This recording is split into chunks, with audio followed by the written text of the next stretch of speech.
بسم اللہ الرحمن الرحیم وَلَقَدْ يَسَّرْنَا الْقُرْآنَ لِلذِّكْرِ فَهَلْ مِن مُدَّكِرٍ۔ السلام علیکم ورحمۃ اللہ۔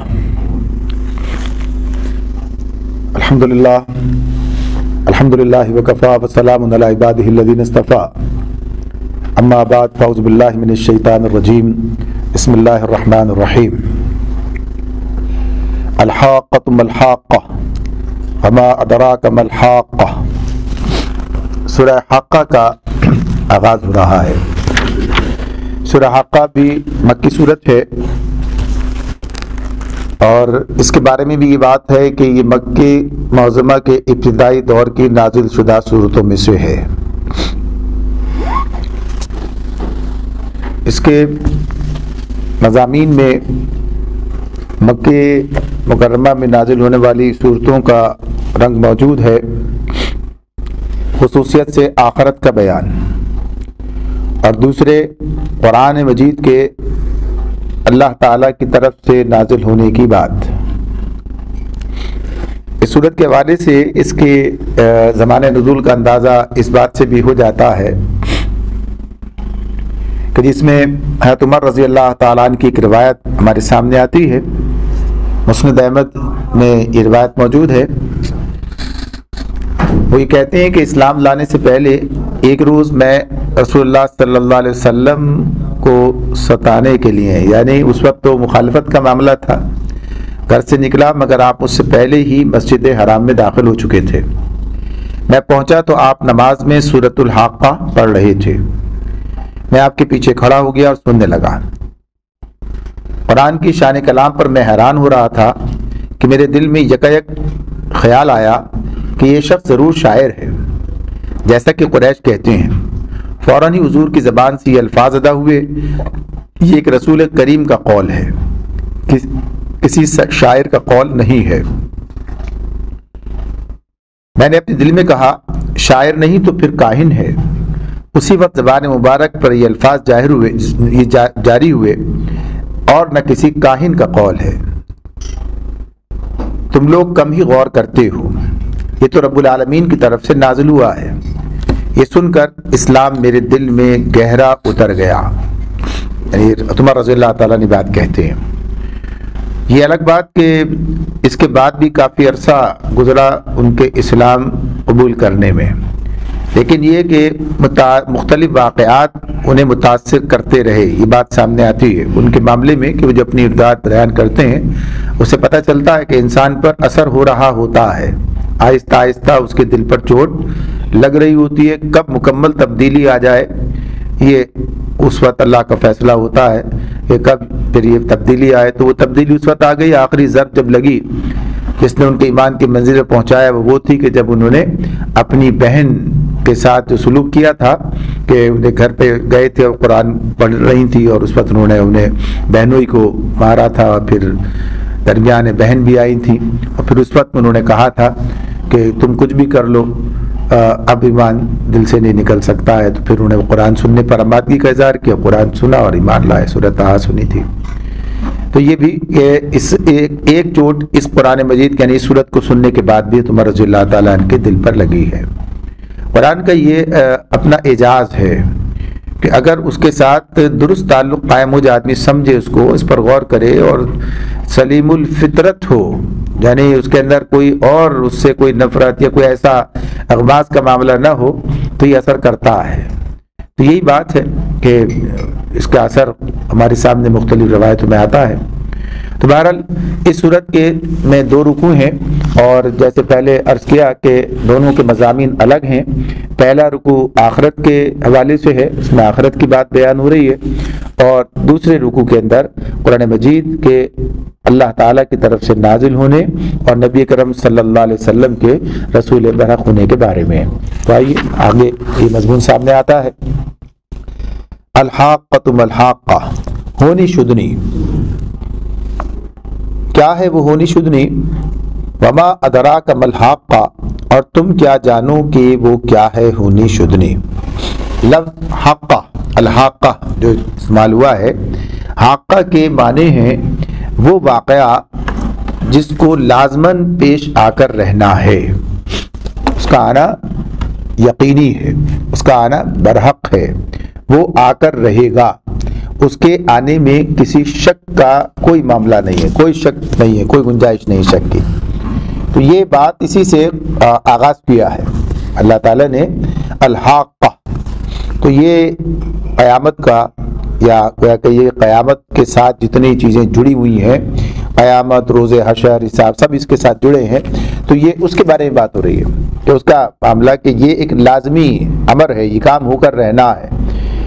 اور جب یہ بغیر کسی تمہید کے بات کا آغاز ہو گیا ہے کہ ہونی شدنی، یعنی اس کے ہونا ہے، لازماً ہونا ہے، اور پھر اس کے بعد کہہ دیا دوبارہ، پھر اس پر جو ہے تکرار ہے، وما ادراک مل حاقہ، اور تمہیں کیا خبر، پہلے مل حاقہ کیا ہے وہ حاقہ، اور پھر وما ادراک مل حاقہ، اور تمہیں کیا ادراک، کیا تمہیں خبر کہ وہ حاقہ کیا ہے، وہ ہونی شدنی کیا ہے۔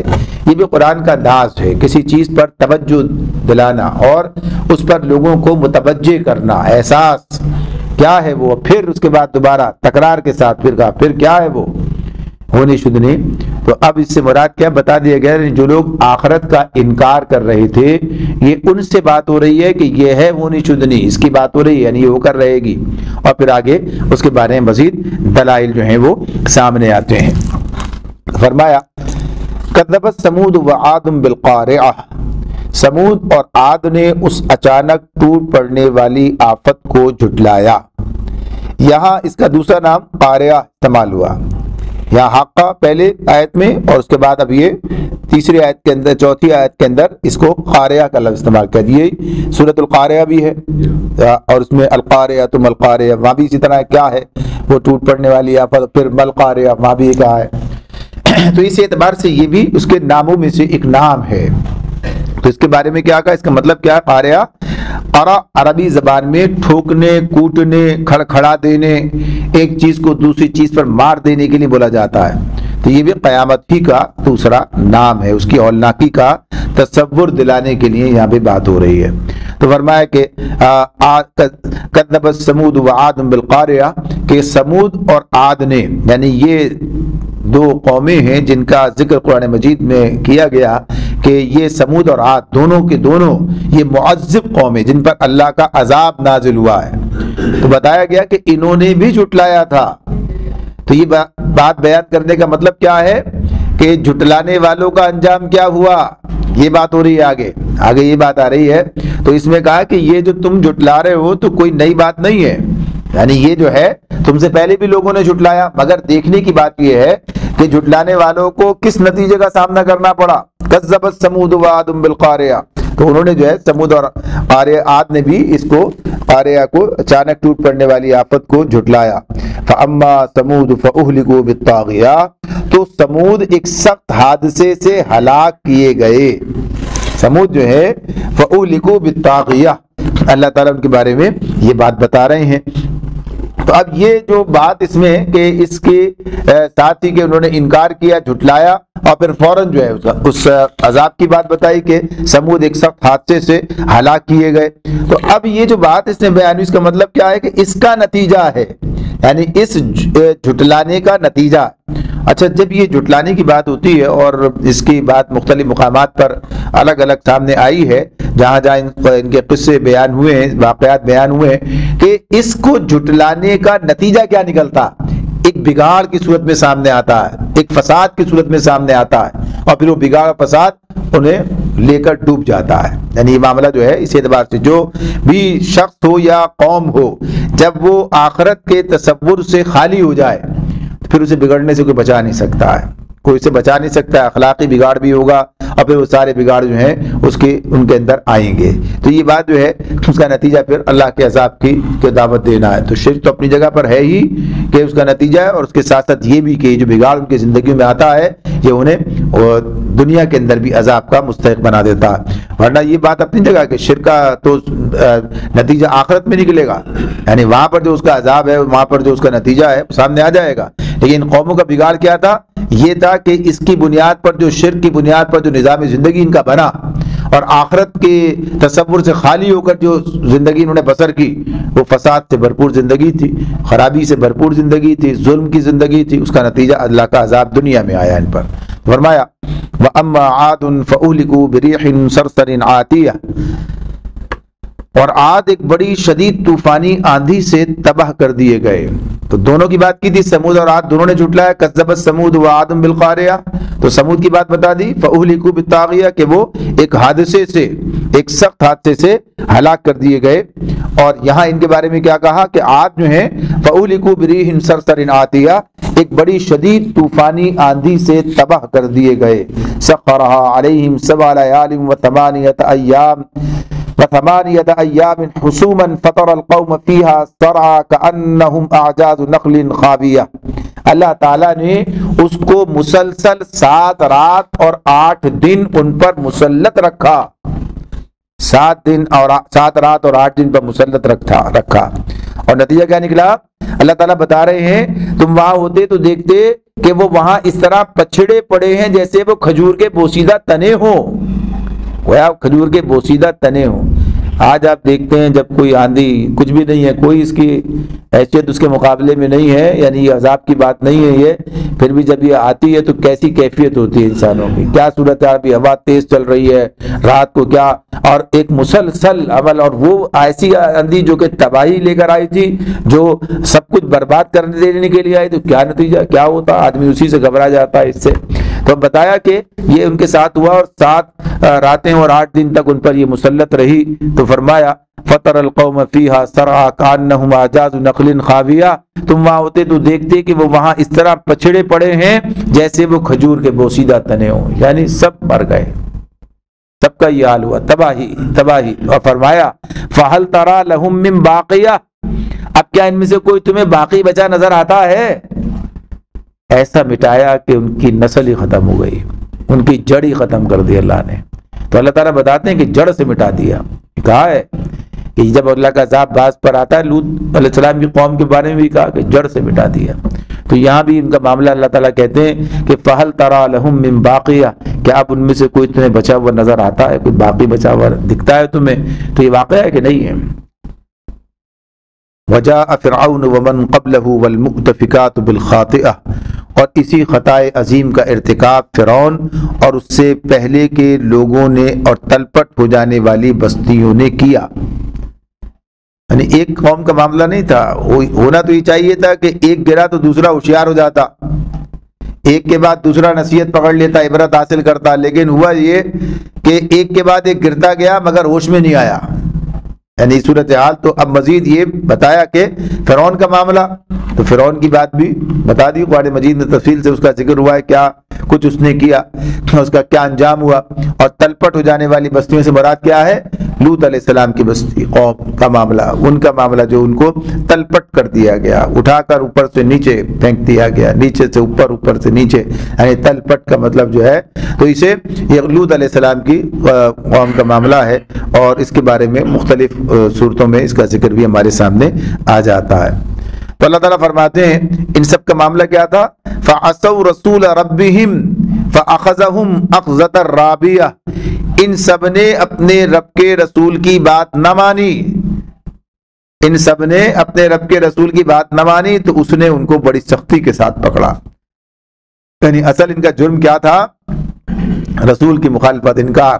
فَعَصَوْا رَسُولَ رَبِّهِمْ، تو اس کی بات کیا تھی؟ ایمان کی دعوت تھی۔ اصل میں تو اس کی بات کیا ہے؟ اس کا انکار کس کا ہے؟ اللہ کا انکار ہی ہے، یعنی اللہ کی طرف بلانے کی بات ہے۔ رسول کیا پیغام لے کر آتا ہے؟ رسول کیا دعوت دے رہا ہوتا ہے؟ یعنی اللہ کو ماننے کی دعوت دیتا ہے، اسلام کی طرف بلاتا ہے، ایمان کی طرف بلاتا ہے۔ تو فَعَصَوْا رَسُولَ رَبِّهِمْ فَأَخَذَهُمْ أَخْذَةً رَابِيَةً، تو اللہ تعالیٰ فرماتے ہیں ان سب نے اپنے رسول کی بات نہ مانی تو اس نے ان کو بڑی سختی کے ساتھ پکڑا۔ إِنَّا لَمَّا طَغَى الْمَاءُ حَمَلْنَاكُمْ فِي الْجَارِيَةِ لِنَجْعَلَهَا لَكُمْ تَذْكِرَةً وَتَعِيَّهَا أُذُنٌ وَاعِيَةٌ، جب پانی کا طوفان حد سے گزر گیا تو ہم نے تم کو کشتی میں سوار کر دیا تھا تاکہ اس واقعے کو تمہارے لیے ایک سبق آموز یادگار بنا دیں اور یاد رکھنے والے کان اس کی یاد محفوظ رکھیں۔ ابھی مزید یہ طوفان کس کا ہے؟ طوفان نوح کی بات ہو رہی ہے. یہ طوفان نوح کی بات ہے کہ طوفان، پانی کا طوفان حد سے گزر گیا تو ہم نے تم کو کشتی میں سوار کر دیا تھا. تو طوفان نوح کا معاملہ، اس کا ذکر بھی نوح علیہ السلام کا جب ذکر آتا ہے، واقعہ بیان ہوتا ہے تو اس میں آ جاتا ہے کہ جب اس قوم پر جو تباہی آئی ہے، اس تباہی کا کس صورت میں آئی کہ اللہ تعالیٰ کی طرف سے وہ طوفان آ گیا اور پھر اس کے نتیجے میں سارے کے سارے غرق ہوئے سوائے ان اہل ایمان کے جنہیں اللہ نے کشتی میں بچا لیا. تو کیا کہا؟ تو ہم نے تم کو کشتی میں سوار کر دیا. تو یہ کون لوگ ہیں جن کو کشتی میں سوار کیا؟ جو سامنے تھے مخاطب ہے؟ نہیں، سوار تو ان اہل ایمان کو کیا تھا جو ان کے اندر موجود تھے، یعنی اہل ایمان کو اللہ تعالیٰ نے کشتی میں سوار کر کے بچا لیا. لیکن وہ اہل ایمان کے بچنے کا نتیجہ آپ ہیں، میں ہوں یعنی انسان. اگر وہ بھی ختم ہو جاتے تو دنیا ختم ہو جاتی. یہ سب تو باقی جتنے انسان ہیں سب انہی کی نسل سے آگے چلے ہیں. جو کشتی میں بچے تھے انہی سے پھر آگے یہ سلسلہ چلا. اگر ان کو بچانے کا مطلب، تو اس لیے اللہ تعالیٰ کہتے ہیں تم کو کشتی میں جو ہے سوار کر دیا تھا، اس اعتبار سے کہ یہی وہ نسل ہے، یہی وہ سلسلہ ہے. وہ لوگ جو بچے تھے ان سے پھر یہ آگے یہ سلسلہ چلا، ورنہ ختم ہو جاتا اسی وقت. تو اللہ تعالیٰ فرماتے ہیں تاکہ اس واقعے کو تمہارے لیے ایک سبق آموز یادگار بنا دیں. سبق آموز یادگار بنا دیں. یہ کس اعتبار سے کہ لوگ وہی سب معاملہ عبرت کا ہے، نصیحت پکڑیں، سوچیں. تو کہا وَتَعِيَا أُذُنٌ وَاعِيَةٌ، یاد رکھنے والے کان اس کی یاد محفوظ رکھیں. یہ وہی کان ہوں گے جو بات کو سن کر انسنی نہیں کریں گے بلکہ اندر اتار لیں گے، سمجھیں گے. یعنی ان کے کان جو ہے وہ اپنا اصل کام انجام دیں گے. یہ نہیں ہوگا کہ ان کے کان ہیں مگر یہ سنتے نہیں ہیں. وَلَهُمْ آذَانٌ لَا يَسْمَعُونَ بِهَا، ان کے کان ہیں مگر سنتے نہیں ہیں. تو یہ سننا کون سا سننا ہے؟ سن کے سمجھنا اور سمجھ کے نتیجہ نکالنا، اس نتیجے پر عمل کرنا، یعنی عبرت پکڑنا. اس سے جو اصل بات ہے کہ یہ جو سبق آموز حقائق ہیں یہ انسان کے لیے ایک عبرت کا نمونہ ہے، سب نصیحت کا ذریعہ ہے. تو یہ بات ہے. یہ تو اب یہاں کہا تو یہ کہ ایا اذن واعیہ، کہ سننے والے کان، اسے یاد رکھنے والے کان اس کی یاد محفوظ رکھیں. مگر اس سے مراد کیا ہے؟ وہ انسان کی بات ہوئی نا، انسان یاد رکھیں. تو انسان کا معاملہ یہ کہ کان اسی لیے دیے انسان کو. تو اس اعتبار سے اللہ تعالیٰ نے بات کی ہے کہ یہ معاملہ جو ہے اس طرح ہے. تو فرمایا فَإِذَا نُفِخَ فِي الصُّورِ نَفْخَةٌ وَاحِدَةٌ، فَإِذَا نُفِخَ فِي الصُّورِ نَفْخَةٌ وَاحِدَةٌ، پھر جب ایک دفعہ سور میں پھونک مار دی جائے گی. یہ یہاں پر نفخ سور کا ذکر ہوا تو یہ بات یاد رہنی چاہیے کہ قرآن مجید میں نفخ سور کے حوالے سے 3 باتیں ہمارے سامنے آتی ہیں، 3 دفعہ، پہلا، دوسرا، تیسرا. اب قرآن مجید میں جہاں یہ مضمون آتا ہے تو بعض اوقات الگ الگ ہوتا ہے. ایک نفخ سور کی بات ہوتی ہے، کسی جگہ یہ دوسرے کی ہوتی ہے، کہیں دو اکٹھے دونوں کی ہوتی ہے، اور کہیں بیک وقت تینوں کی ہوتی ہے، یعنی تینوں کی بات جو ہے وہ سامنے آ جاتی ہے. تو یہ مرحلے الگ الگ ہیں. یعنی جب پہلا سور پھونکا جائے گا تو اس کے بارے میں یہ بات بتائی گئی ہے، سورہ نمل میں اس کا ذکر موجود ہے، جس میں بتایا گیا کہ جب یہ پہلا نفخ سور ہوگا تو کیا ہوگا؟ تمام دنیا کے انسان یک لخت ایک ہولناک آواز سے گھبرا اٹھیں گے. اس وقت نظام عالم کے درم برم ہونے کی وہ کیفیات ان کی آنکھوں کے سامنے پیش آئیں گی. اللہ نے سورہ حج میں، سورہ یاسین میں، سورہ تکویر میں اس کے مضامین بیان کیے ہیں. اور پھر سورہ زمر میں اللہ تعالیٰ نے دوسرے نفخ سور کی بات کی بتائی ہے کہ اس نفخ سور میں جب یہ سور پھونکا جائے گا سب لوگ مر کر گر جائیں گے، سب لوگ مر کر گر جائیں گے. پھر جب تیسرے سور کی بات آتی ہے سامنے تو پھر کیا ہوگا کہ سب کے سب اٹھ جائیں گے، سب کے سب زندہ ہو جائیں گے اور اللہ کی عدالت میں پیش ہو جائیں گے. تو یہ مراحل ہیں. تو کہیں ان سب کا ایک ساتھ بیان ہوتا، قیامت کا کہہ کے سب کی بات ہو گئی، آخرت کہہ کے تینوں کی بات کہہ دی، اور کبھی الگ الگ کر کے بیان کیا. تو یہ مضامین کا اپنا انداز ہے. تو اس مقام پر تینوں کو ایک ساتھ بیان کیا جا رہا ہے. اس مقام پر یعنی پہلے، دوسرے، تیسرے سب کا ایک ساتھ ذکر ہے. تو فرمایا کہ پھر جب ایک دفعہ سور میں پھونک مار دی جائے گی، وَحُمِلَتِ الْأَرْضُ وَالْجِبَالُ فَدُكَّتَا دَكَّةً وَاحِدَةً، اور زمین اور پہاڑوں کو اٹھا کر ایک ہی چوٹ میں ریزہ ریزہ کر دیا جائے گا. القاریہ ہے نا، پار کر دوسرے پر ریز، تو کہا پار اٹھا کر ایک ہی چوٹ میں ریزہ ریزہ کر دیا جائے گا. فَيَوْمَئِذٍ وَقَعَتِ الْوَاقِعَةُ، اس روز وہ ہونے والا واقعہ پیش آ جائے گا. وَانشَقَّتِ السَّمَاءُ فَهِيَ يَوْمَئِذٍ وَاهِيَةٌ، اس دن آسمان پھٹے گا اور اس کی بندش ڈھیلی پڑ جائے گی. وَالْمَلَكُ عَلَىٰ أَرْجَائِهَا، فرشتے اس کے اطراف و جوانب میں ہوں گے. وَيَحْمِلُ عَرْشَ رَبِّكَ فَوْقَهُمْ يَوْمَئِذٍ ثَمَانِيَةٌ، اور 8 فرشتے اس روز تیرے رب کا عرش اپنے اوپر اٹھائے ہوئے ہوں گے. اب یہ آخری یعنی حشر کے میدان کی بات آ گئی ہے. اب یہ جو آیت ہے وَيَحْمِلُ عَرْشَ رَبِّكَ فَوْقَهُمْ يَوْمَئِذٍ ثَمَانِيَةٌ، یہ آیت یہ متشابہات میں سے ہے. یہ آیت متشابہات، آیات متشابہات میں سے یہ آیت ہے. اور متشابہات کی بات کیا ہوتی ہے؟ جس کے معنی متعین کرنا مشکل ہوتا ہے، بعض اوقات اس کے صحیح معنی یعنی مکمل معنی جو ہے آدمی نہیں متعین کر سکتا، ایک اندازہ ایک کیفیت بیان ہوتی ہے. تو یہاں پر بھی ایسا ہی ہے. تو اس کے بارے میں یہ بات کہی کہ عرش کیا چیز ہے یہ سمجھنا، یعنی عرش کی، اس کی ویسے تو تخت کی بات ہے، عرش تخت کو کہتے ہیں. تو اب وہ کیسا ہے، کیا ہے، کس طرح ہے، اور پھر اس کو 8 فرشتے اٹھانے کی کیا کیفیت ہے اس کی، کہ 8 فرشتے اس روز قیامت کے روز کو اٹھائے ہوئے ہوں گے. تو یہ کیا چیز ہے؟ اب اس کا مطلب یہ قطعاً نہیں ہے کہ معاذ اللہ اللہ تعالیٰ اس عرش پر بیٹھا ہوگا اور فرشتے 8 اس کو اٹھائے ہوئے ہوں گے اپنے کندھوں پر. یعنی اللہ کے بارے میں یہ بات جو ہے یہ تصور نہیں، تصور سے باہر، ایسا یہ بات درست نہیں ہے. یعنی یہ جو چیز ہے، اور اس لیے کہ اللہ رب العالمین کی ذات، اللہ کی ذات باری کا تصور ہمارے سامنے ہے. قرآن مجید جو بیان کرتا ہے وہ کیا ہے؟ وہ جسم اور جہت اور مقام سے منزہ ہستی ہے. یعنی اس کا معاملہ یہ نہیں ہے کہ یہاں بھی ہے، ہر جگہ ہے. یعنی اس کے معاملہ تو کسی ابھی ہوگا نا، اس کے اعتبار سے مقام کا معاملہ نہیں ہے، جہت تو یہ بات بھی نہیں ہے. اللہ تعالیٰ کہتے ہیں کہ مشرق و مغرب سب اس کے ہیں. فَأَيْنَمَا تُوَلُّوا فَثَمَّ وَجْهُ اللَّهِ، جہاں بھی تم رخ کرو جو ہے اللہ کو پالو گے. یعنی وَلِلَّهِ الْمَشْرِقُ وَالْمَغْرِبُ فَأَيْنَمَا تُوَلُّوا فَثَمَّ وَجْهُ اللَّهِ، مشرق ہو یا تم مغرب، اللہ نے بتا دیا نا کہ یہ بیت اللہ کو ہمارا رخ بنا دیا ہے، یعنی ہمیں قبلہ بنا دیا اس کو.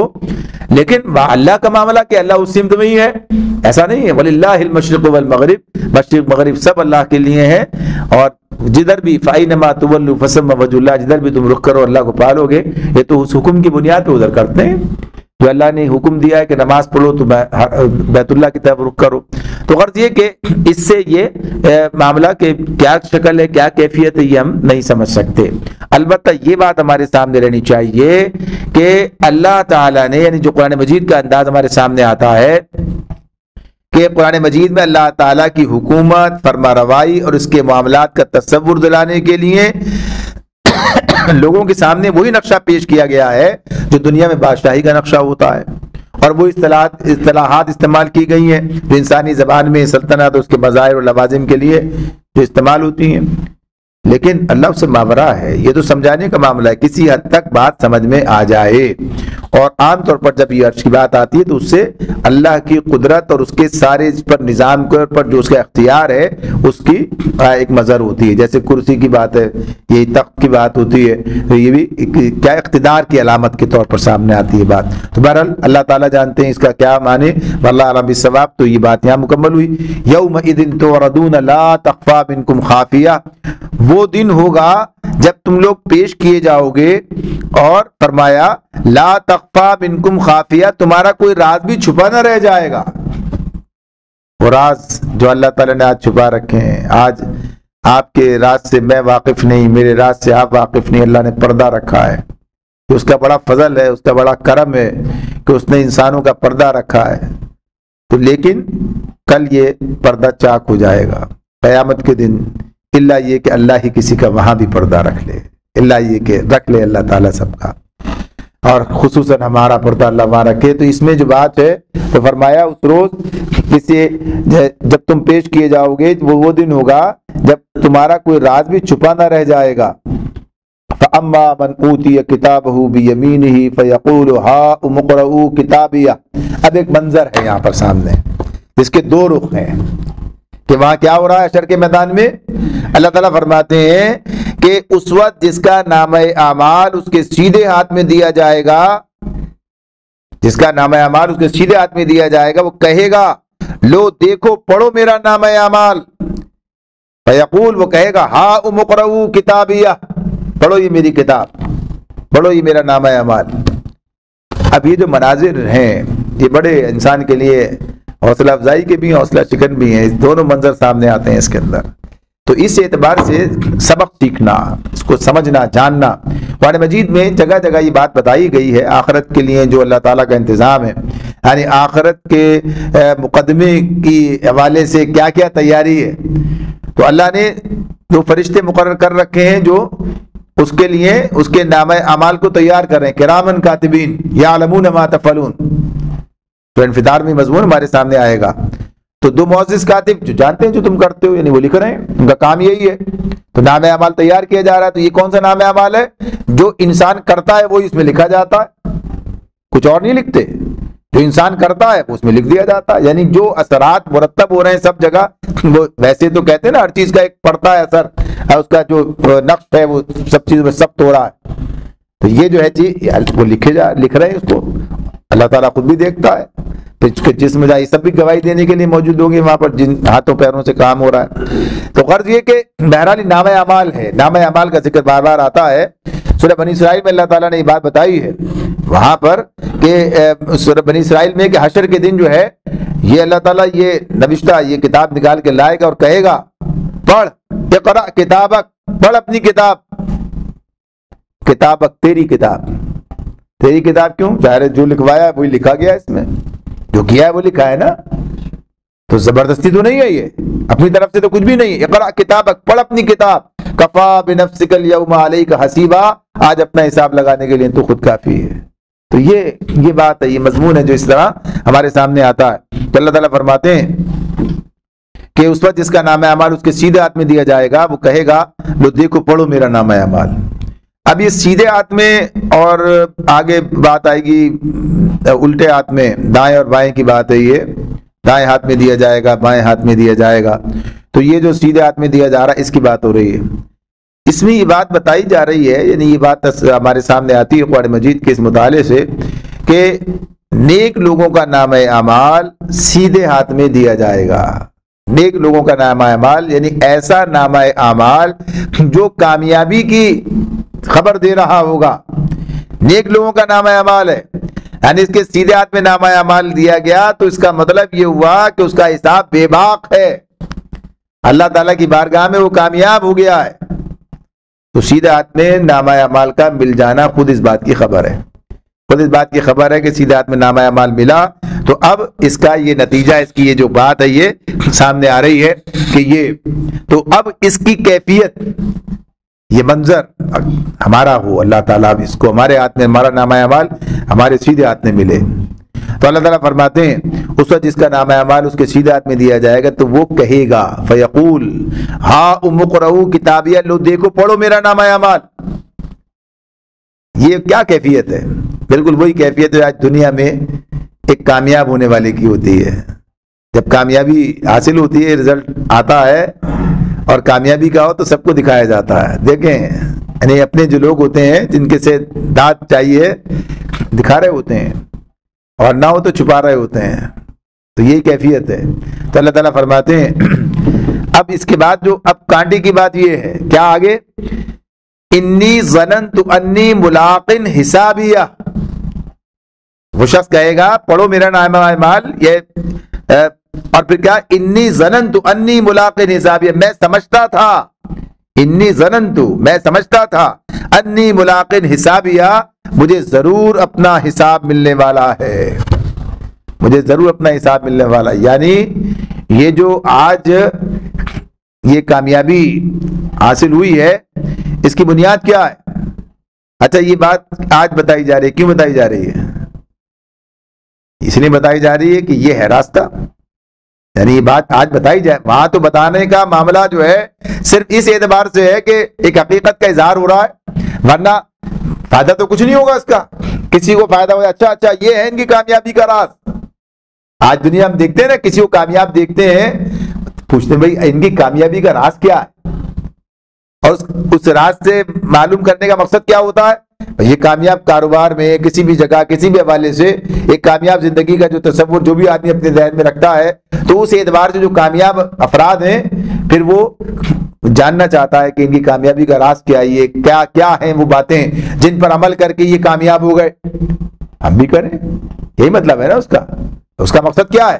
تاکہ ہم بھی کریں اور کامیاب ہو جائیں. یہ اس کا مطلب ہے، یہ مقصد ہے. تو جب یہ بات سامنے آتی ہے کہ ہاں یہ معاملہ ان کا وہ بتاتا ہے، تو آج ہمارے سامنے وہ بنیاد آ جاتی ہے. اگر نامہ اعمال سیدھے ہاتھ میں چاہیے اس کے لیے کیا بات ہے؟ یہ کیا یقین ہے کہ ایک دن حساب ہوگا، اور یہ حساب کن ان اعمال کی بنیاد پر ہوگا جو تم کر رہے ہو. تو اس اعتبار سے یہ جو بات ہے، جو چیز ہمارے سامنے آ رہی ہے، تو اس میں اللہ رب العالمین کی طرف سے یہ بتایا جا رہا ہے کہ وہ کہے گا انی ظننت انی ملاق حسابیہ، میں سمجھتا تھا کہ مجھے ضرور اپنا حساب ملنے والا ہے. اس کا مطلب یہ کہ میں نے اس کی تیاری کی تھی. اس کا مطلب کیا ہے کہ میں نے اس کی تیاری کی تھی. مجھے پتا تھا امتحان بھی ہوگا، مجھے پتا تھا کہ پھر رزلٹ بھی نکلے گا، اس پر ہی سارے معاملات ہوں گے. تیاری کے طالب علم یہی کہتا ہے نا، میں نے سارے سال محنت کی، مجھے پتا تھا امتحان ہوگا، اور امتحان کے بعد پھر یہ سارے مراحل ہیں، پھر کامیابی ناکامی کا تصور ہے. تو آخرت کا تصور، آخرت کے بارے میں جو باتیں بتا دی گئیں، ان کا احساس، ان کا شعور، ان کی فکر، ان کا معاملہ، تو یہ انسان کے سامنے ہوگا تو سب کچھ ہوگا، اور یہ نہیں ہوگا تو پھر کچھ نہیں ہوگا. پھر آدمی جو ہے ظاہر سی بات ہے کہ پھر بے فکر ہو کر زندگی گزارے گا. فکر مند لوگ، فکر، اور کس چیز کی فکر؟ آج دنیا کی فکر ہے، یعنی آخرت کی فکر کی بات ہو رہی ہے. آخرت میں کامیابی کی فکر، آخرت کے باس پرس کی فکر اس معاملے میں. تو اس اعتبار سے اللہ کی طرف رجوع کرے گا، معاملات کو ٹھیک کرے گا. تو یہ بنیاد ہے. تو اس کا نتیجہ پھر کیا نکلا؟ آگے اللہ تعالیٰ کیا بتاتے ہیں؟ اب دائنے ہاتھ میں نامہ اعمال ملا، اور اس دائنے ہاتھ میں نامہ اعمال ملنے کی بنیاد کیا رہی؟ کہ میں سمجھتا تھا ملے گا. تو اس کا نتیجہ کیا نکلا وہ کہے گا. اس کے بارے میں اللہ تعالیٰ بتا رہے ہیں اب مزید نتیجہ، فَهُوَ فِي عِيشَةٍ رَاضِيَةٍ، پس وہ دل پسند عیش میں ہوگا. دل پسند عیش، عیشت راضیہ، ایسا عیش جس پر آدمی راضی ہو جائے. یہاں تو آدمی جو بھی مل جائے اس کے بعد آگے کی بات کہتا ہے بس راضی ہو، ختم، بس راضی ہو. کوئی ایسا معاملہ وہ تو کہتا ہے کہ ہے جستجو کے خوب سے ہے خوب تر کہاں، اور اس سے آگے اور اس سے زیادہ. یعنی یہاں تو معاملہ راضی ہونے کا نہیں ہے، وہاں ہے جو چاہے گا. کہاں تک جاتی ہے نظر دیکھیں. یعنی جنت کی جو خوبی ہے کہ وہاں انسان کی جو بھی خواہش تکمیل کر، اس کے بعد کچھ کوئی وہاں پر کوئی نا کا تصور نہیں ہے. اس معاملے میں محرومی کا معاملہ نہیں ہے. یہ تو رہ گیا، یہ تو ہو نہ سکا. تو فَهُوَ فِي عِيشَةٍ رَاضِيَةٍ، دل پسند عیش کے اندر ہوگا.